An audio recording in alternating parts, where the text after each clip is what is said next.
I also am happy to introduce my part. Actually, in a way, I would say these are our first presentations after this 4 years of research. So it was very interesting to also see how Felipe but showed, but I have heard a little bit more from Felipe, but from Julia, because she's just now in her final stage of PhD, just submitted in Weimar University. So waiting for, some supervisors. Response. Don't worry, we'll be fine. Okay, my role was to be a senior researcher into this project, and I was more. Mr. Evans, it doesn't work. How can I go like this? Okay. So yeah, these were our projects. So my role was more to think through the project. My perspective was a flower as an antenna, but I was also interested. I was collaborating with different plant scientists. Particularly, we started with organic breeding researchers in Switzerland. Then I later also continued with plant ecologists and plant evolution scientists. Okay, it doesn't work so well. So, but however, I was focusing on the beginning on a flower as the most active part of the plant and most active phase in the vegetal life of the individual plant. But later it also started to question particularly the relation to the light. So overall, this research then ended up, when I got to the final stage, into particularly how flowering plants as such are sensing, responding, and interpret the light. So it was quite broad in different directions. So just briefly to mention the first chapter, I called it 4 chapters because there was really, really different, also even collaborations. So, but the first I wanted to explore what happened, how this happened when the flowering plants first appeared on Earth. At the beginning, I thought there was one flower, mystical one, which I will search for. And then I realized that this is an abominable mystery, how Charles Darwin was calling, because it didn't fit into evolutionary idea at the beginning because it was too fast, too rapid, too diverse. And all of a sudden, without any explanation, so many different colors and shapes, about more than 100 million years ago. So this was one part, what I was using there, I will briefly show. But then the second, throughout all these years, we were also following organic breeding scientists, which was absolutely amazing because learning just from them how they work was already quite an experience, and also how they think. So that's why I can also understand also many things, how what Juli did, and also what actually genetically modified crop means versus organic farming. So many crucial things became a bit more clear. I will come back to this. Then I did myself also this light sensing experiment, understanding that plant intelligence biologically, accordingly to definitions by Anthony Trevavas and previously by David Stenhouse, when he was exploring intelligence of evolution of intelligence in 1974. So about this, so I understood that all the scientists, they were saying focus on plants' individual life. Because evolution, even though it seems adaptable, using these adapting strategies, evolution is not behavior of individual plants, so it's not intelligence per se. But I'm talking only about biological. Of course, there are many different other perspectives to this. And then finally, the artwork, which is in here also in the exhibition, the solar scepters, that's already more like poetic or artistic result of all the knowledge which I was processing through different stages here, and together with also with Rasa SMITE and also our VR programmer, Kristaps Bitter, so we're transforming into the virtual reality. Okay, so going through, I will see about 5 minutes for each chapter, and then flowers first appeared on Earth. So this was, understanding that today actually all flowers nearly have except some pine trees or really few amount species comparably to all all plants are flowering. And this change in evolution happened about 100 million years ago. And always there have been these two many important components. So one is internal constraints, and that's why many plant scientists still, even in very important universities, believe that plants are programmed and they are rather mechanical beings, not intelligent beings. They don't make decisions because they are programmed. So but this is internal constraint always. But if you just think that plants and seeds of the plants will start growing in unknown conditions, like Huli showed suddenly in the streets of Berlin. So there definitely should be some intelligence. They cannot be programmed because the conditions are so different. So this other aspect, as important, is always the environmental conditions, including climate change, which I'm very much interested in. So basically, these two components are crucial for all throughout the evolution, and also through how plants make decisions during their individual lives. So I was also studying some herbariums together, and then I realized that one part of this Darwin's mystery, evolutionary mystery, today is answered just because of phylogenetics, because finally scientists can test also and understand all this phylogenetics tree of the plants, flowering plants, how they have developed, where they've developed because they very often look very similar. And the most recent of these rapid diversification cases is also happening in Andes Mountains, because there is a during the last 1 million years, there are about 200 species of the same, like lupine plants, have been shaped by all these specific conditions of exposed to light and living in harsh conditions, and also experiencing different large climate change events. But just the difference was, then it was 10 or 20,000 years of one climate change events. Now we are talking about decades. So to understand this diversity, so we were studying these all are 100 lupine species from Zurich Botanical Garden plant scientists, but they are from other botanical gardens from all over the world, collected during past 100 years. So we were trying to train AI model here together with Jurgis Peters, also artist who will be presenting tomorrow, and write this. So I think, of course, it sounds great work with AI, but I think the writers with Photoshop did much more work than actually this AI model. But what we try to learn is to understand all the different changes, and that they can be very different appearances, because we know lupines in Europe are only few species. Originally, they are from Mediterranean. They are also as crops in ancient times, in Egypt, for example, have been used. But apart from that, we only see they have escaped from our gardens or from agricultural fields, and they are invasive plants in Europe. So that's what we know, and that's what AI model knows. So it was very difficult for them to understand that some can be very small rosettes and some can be very tall inflorescences, how the flowers are arranged around the stem. And some can be even 5-6 meter tall trees, which is very difficult here to show in this format. Yeah. So this was one kind of project which went a little bit already sideways, and there are some also other grounds already for the new ones. So we trained to understand until we started to speculate about different appearances, how in this so rapid climate change, which I just mentioned, like decades, what will survive. So maybe the plants will survive because the flowering plants have developed so unique strategies of how to survive, how to move, even if they don't move, so that the plant evolution scientists are quite confident that even after extinct of some species, they will start diversify. The life will continue diversification again, especially through flowering plants, which they cannot say about the humans. Okay.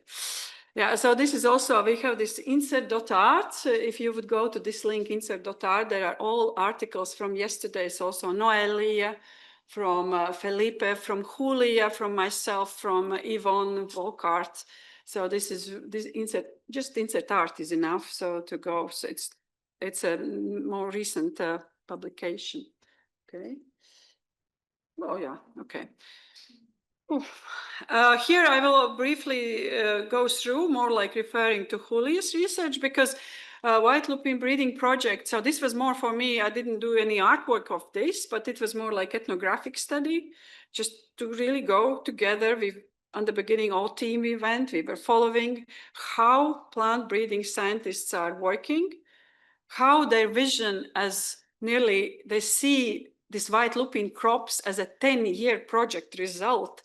So they are growing them in the specific conditions of, in Switzerland, because they want to grow more, to have more, to contribute to variety, to biodiversity of crops, not to grow only mono crops.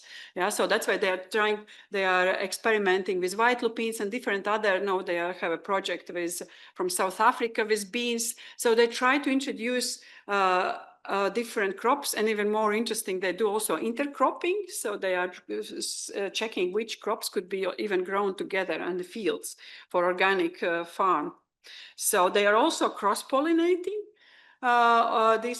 these varieties of white lupin species, because they want them to survive, to be resilient, to be resistant to fungi, which are very sensitive.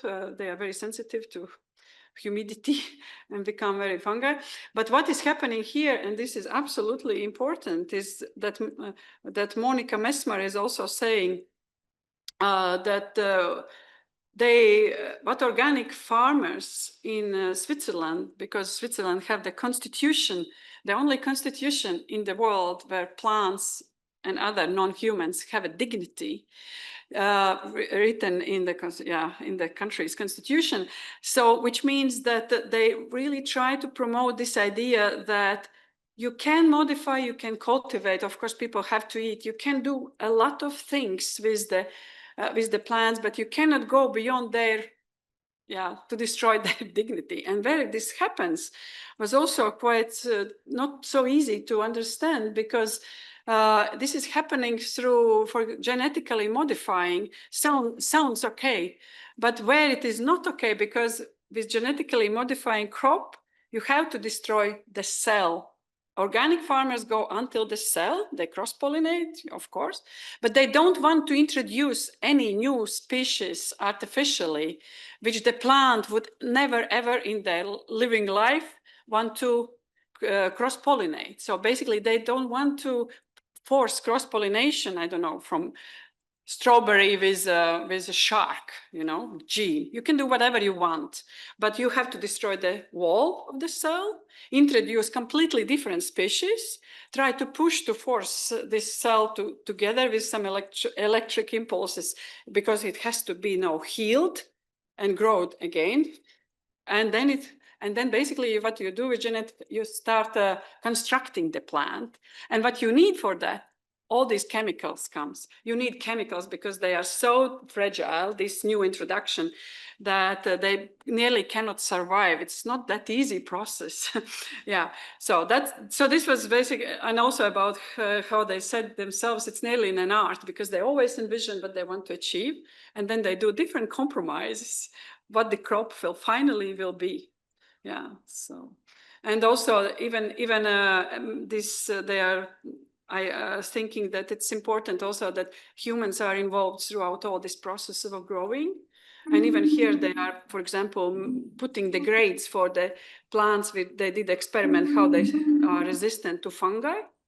And Monica Messmer, who is initiated all this project, the leader of this FIBL Organic Farming Research Institute in Frick, in Switzerland. So she's saying our brains are so smart. We cannot train artificial intelligence models for whole processes. We don't know what is happening in our brain when we, like artists, are giving the grades for someone. This for the students or for competitions, So there is something when together we discuss, okay, this is 6 to 8, or no, that's rather 7. Okay, let's go for 7. And I was so amazed at seeing that the breeding scientists do the same evaluation, like in a class or an art competition. Yeah, because it's very hard to train these artificial models. When Christina Arnken, if she will go to the field and, for example, rabbits will be eating some plants, she will immediately see that there is something wrong. But AI models, remote sensing, they will not recognize unknown patterns. Okay. Yeah, I was growing myself. And I'm skipping because time is going.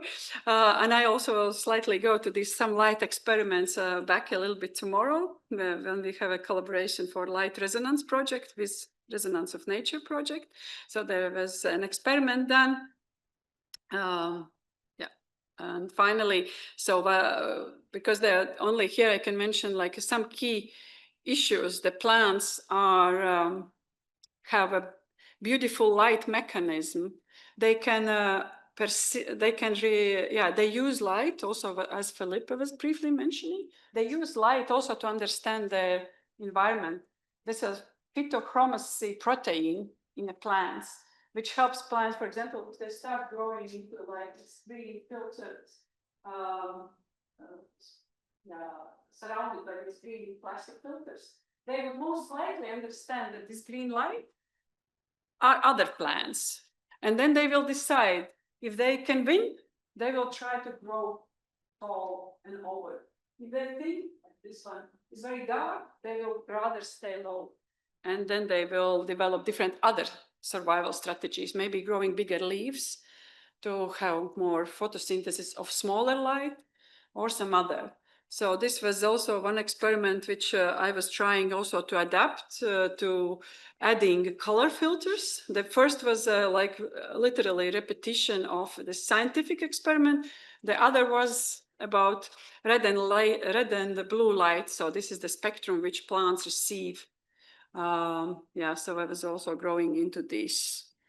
What I else did, because even sometimes some of the scientists came into this greenhouse and then they said, what are you doing there? They all are the same. And I was saying they're not the same. And I was scanning them exactly to prove that they each individually have decided something. They have tried to grow somehow. So this was an exhibition. Yeah. So they tried really to develop these different strategies.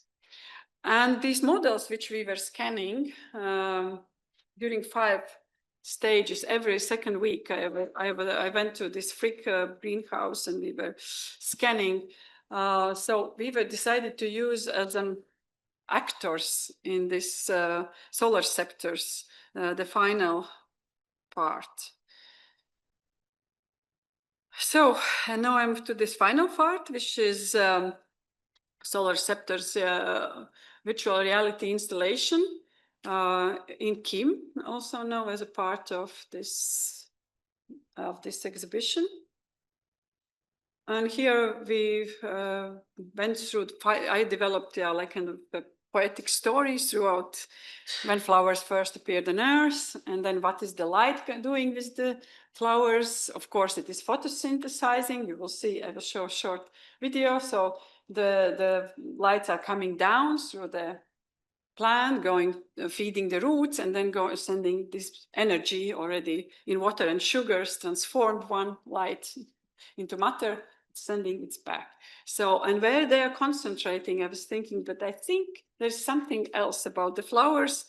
And yeah, so for example, this is one first scene, then how this rapidly they developed in different colors, how actually how this spectrum of the light, so because they are red green, maybe we also, I don't know, maybe even our eyes, I didn't know this, that Gins Gabrans also mentioned, the artist also showing the work in exhibition, he was mentioning that there has been maybe times when we didn't see red color. So basically also we sometimes forget that we also are, evolution is still happening, and sometimes maybe even very, very fast, and those who will adapt very fast will survive. Yeah, so they don't, yeah, okay. Yeah, so this VR journey, it begins with 100 million years ago. Imagining, then it continues into different events like this explosive diversification of flowers, so many species, so many forms, shapes, and colors. And then this journey shifts also showing this how the one plant is growing their lifetime. And then finally, I wanted also to show that this light probably is something more for the flowers, just merely. Then it's not could not be that flowers are in these shapes only to attract insects or only to make seeds. Yeah, like yesterday's these beautiful ecofeministic lectures were about that there probably is something more. So, and I was then speculating about that this light could be also something which is more like and I'm having some discussions also even with Douglas Kahn, who is specifically focusing on artists who work with energies. So we had some idea, maybe because usually biologists are focusing on time scale, either evolutionary or this individual, but they've never focused on space or rarely focus. Yeah, and here I wanted to say that probably these flowers, because they follow the sun, of course they are involved in a way in the planetary rhythms as well, and maybe the flowers are also taking the light from the sun also in order to synchronize. Of course, that's what they do, their inner circadian cycles. So that's basically that they probably are light sensing bodies themselves. Play.